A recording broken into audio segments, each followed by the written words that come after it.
আপু আপনাকে কে ঘুষি মাইরা চোখ ফোলায় দিছে? আপনার চোখের নিচে আল্লাহ কি অবস্থা? কে মারছে আপনাকে এরকম ভাবে? অনেক অনেক আপনাদের কমেন্ট।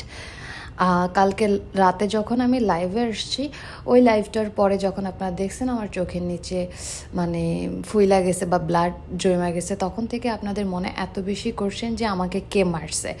সো ওই কোশ্চেনের উত্তরই আমি দেওয়ার জন্য চলে আসছি। অ্যান্ড আজকে হচ্ছে আমি একটু ফার্নিচার কিনতে যাব। চোখের নিচেই যে মারছে, যেটা আপনারা বলতেছেন যে এই ডক্টর দেখাতে যাব চোখের নিচে, কারণ আমার চোখের নিচে একদম ব্লাড জমে গেছে। অ্যান্ড হচ্ছে আমি একটু শপিং করব।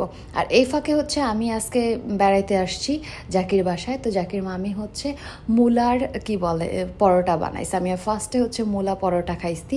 তো যাই হোক, এখন আমরা বের হয়ে গেছি হচ্ছে একটু শপিং করার জন্য, ডক্টর দেখানোর জন্য অ্যান্ড ফার্নিচার কেনার জন্য। তো এই ফাঁকে আপনাদেরকে বলে নেই, কারণ হচ্ছে আপনাদের মনে এত বেশি কোশ্চেন, আমি জানি আপনারা আমাকে অনেক বেশি ভালোবাসেন, আর যারা ভালো নাও বাসেন তাদেরও আয়সা মানে কিছু কিছু আজাইরা কোশ্চেন করতে আপনাদের ভালো লাগে। তো আপনারা হচ্ছে আমাকে জিজ্ঞেস করতেছিলেন যে আপু আপনাকে কে ঘুষি মারছে, কে মারছে এরকমভাবে, এত জঘন্যভাবে, কি আর একটু হলে চোখে লাগা যেত এটা সেটা। আসলে আমাকে কেউ মারে নাই, মূলত হচ্ছে আমি দরজার সাথে বাড়ি খাইছি, আমি পড়ে গেছি, পড়ে যেয়ে আমার চোখে হচ্ছে ব্যথা পাইছি। তো নিউ ইয়র্কের মতো জায়গায় আপনাকে কেউ মারবে এরকম কারো কলিজা নাই, বিকজ অফ এখানে ল অনেক বেশি স্ট্রং। আপনারাকে মানে কেউ মানে চোখ মানে কি বলে টাচও করতে পারবে না এরকম অবস্থা। সো এখানে কি আমাকে মারবে? আমি হচ্ছে অনেক বেশি দুষ্ট। তো জাস্ট আমি একটা ধাক্কা খাইছি, দরজার সাথে বাড়ি খাইছি। বাড়ি খাওয়ার পরে হচ্ছে আমার গালের মধ্যে যেদিন বাড়ি খাইছি ওরকম কোনো কিছু হয় না, একটু ব্যথা পেয়েছি, একটু ফুলছিল। পরের দিন হচ্ছে আমি বুঝলাম না চোখের নিচে হচ্ছে এরকম ব্লাড জমে গেছে পরের দিন আইসা। সো আমি যে ডক্টর দেখাই এটা হচ্ছে জাকির বাসার পাশে। তো যাকে আমাকে বলতেছিল যে অনামিকা চল ডক্টর দেখাবি, তোর চোখের অবস্থা অনেক বেশি খারাপ হয়ে গেছে। তো তখন হচ্ছে আমি ওর বাসায় চলে আসি ডক্টর দেখানোর জন্য। তো মামি আমাকে অনেক বেশি আদর করে, মানে জাকির মামি অ্যান্ড জাকিদের যে মামাতো ভাই বাচ্চাগুলা, ওদের আমার অনেক বেশি ভাল লাগে। তো ওরা আমাকে মানে ওরা বড় বোন মনে করে না, ওরা আমাকে মনে করে হচ্ছে আমি ওদের এইজেরই অ্যান্ড ফ্রেন্ড। যে দেখেন পাকনা আমাকে টাইনা টাইনা নিয়ে যেতেছে, অনামিকা দেখতো এখানে কোনটা পছন্দ, তুই কি কিনবি, ঘুড়ি কিনবো, এটা দেখতো আমি। তো ওকে আমি বলতেছিলাম যে এটা ভালো না। ভাইয়া যখন কিছুদিন আগেই হচ্ছে যাকে ওদেরকে অনলাইন থেকে কিনে দিছে, ওগুলো ভালো ছিল। তো এখানে হচ্ছে যাকে কাজের জন্য শুজ কিনতেছে, আমাকে বলতেছিল অনামিকা কোনটা ভালো হবে, কারণ হচ্ছে আমাদের রিসেন্টলি ইন্সপেকশন গেছে। তো এখানে ওর শুজের জন্য একটু প্রবলেম হয়েছিল যে না স্লিপারের শুজ পরতে হবে, যেটা কিনা স্লিপ পানিতে থাকলেও স্লিপ কাটবে না। তো এরকম কিছু। আর এই পাকনা আমাকে এত বেশি জ্বালা, আর ওরা মানে এত বেশি কিউট লাগে। ও মাই গাড, ও সব সময় দুষ্টামি করে। আয়সা আমাকে বলতেছে দেখতো আমি ক্যাপটা পরছি কীরকম লাগতেছে, এত বেশি দুষ্ট। তো আমি আবারও বলতেছি যে আমাকে কেউ হিট করে নাই, কেউ আমাকে মারে নাই, জাস্ট হচ্ছে আমার দুষ্টামের ফলে আমি ব্যথা পাইছি, আমি পড়া যায় ব্যথা পাইছি। তো আর আপনাদেরকেও আমি বলি যে আপনারা আমাকে এত বেশি কেয়ার করেন, thank you so much. But যারা কেয়ার না করেন, আজ এরা কমেন্ট করতে আসেন, তাদের উদ্দেশ্য বলতে চাচ্ছি যে আমার কোনো কিছুই হয়নি, জাস্ট আমি একটা ব্যথা পাইছি, এতে হচ্ছে আমার চোখ ফুলে গেছে।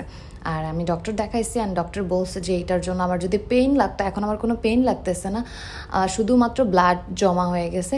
তো আমার যদি পেইন লাগতো তাইলে হচ্ছে ওনারা আমাকে মেডিসিন দিত এখানে। বাট আমাকে বলছে যে আইস কিউব দিয়ে হচ্ছে জাস্ট আমাকে একটু মাসাজ করার জন্য, তাইলে আস্তে আস্তে হচ্ছে এই দাগও চলে যাবে অ্যান্ড হচ্ছে মানে কি বলে আমার চোখ আগের মতো হয়ে যাবে চোখের নিচে। তো আমি এই ফাঁকে হচ্ছে আমার বাসার জন্য আমি একটা ফার্নিচার মানে একটুখানি সোফার সেট কিনতে আসছি। সোফার সেট বলতে না, একটাই সোফা, কারণ আমার রুমের মধ্যে এত বেশি স্পেস নাই। ভাই আমেরিকাতে মানে ফার্নিচারের দাম এত বেশি মাথা ঘুরায় ফেলে।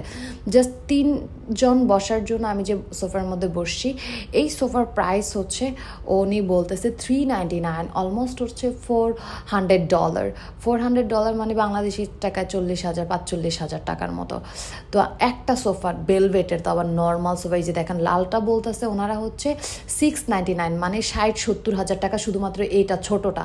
চিন্তাটা করছেন? আর এই যে ইয়েলো কালার, তাও আবার এইগুলো ইউজড মাত্র হচ্ছে উনি বলতেছে নতুন যদি তুমি নিতে চাও তাহলে আরও বেশি পড়বে। আর এখানে হচ্ছে আমি পাকিস্তানি দোকানে চলে আসছি, সব কিছুর দাম। এই দেখেন এই পাকিস্তানি ড্রেসগুলো অনেক সুন্দর, কিন্তু $245 অ্যান্ড ওইখানে $285 এরকম, সব অনেক বেশি এক্সপেন্সিভ। লাইক 20,000, 25,000, 30,000 এরকম হচ্ছে এখানে দাম, জামাগুলোর দাম। এগুলো পাকিস্তানি বাট অনেক বেশি হ্যাভি, মানে মনে হয়েছে মানে সব পাথরের কাজ দিয়ে একেবারে রিয়েল কাজ করা, খুব সুন্দর। তবে আমি এত কিছু নিয়ে নিই, জাস্ট আমি কাচের চুড়ি নিলাম, তাও আবার $8, যেখানে আমাদের বাংলাদেশে টাকায় 40 টাকা 50 টাকায় কাচের চুড়ি পাওয়া যাবো, বাট এটা $8 দিয়ে আমি নিলাম। যাই হোক, আমার চুড়ি অনেক বেশি পছন্দের, এই জন্য আমি চুড়ি নিয়ে নিলাম। আর আল্লাহ হাফেজ এভরিওয়ান, আপনাদের এত বেশি ভালোবাসার জন্য থ্যাংক ইউ সো মাচ। আল্লাহ হাফেজ, বা বাই।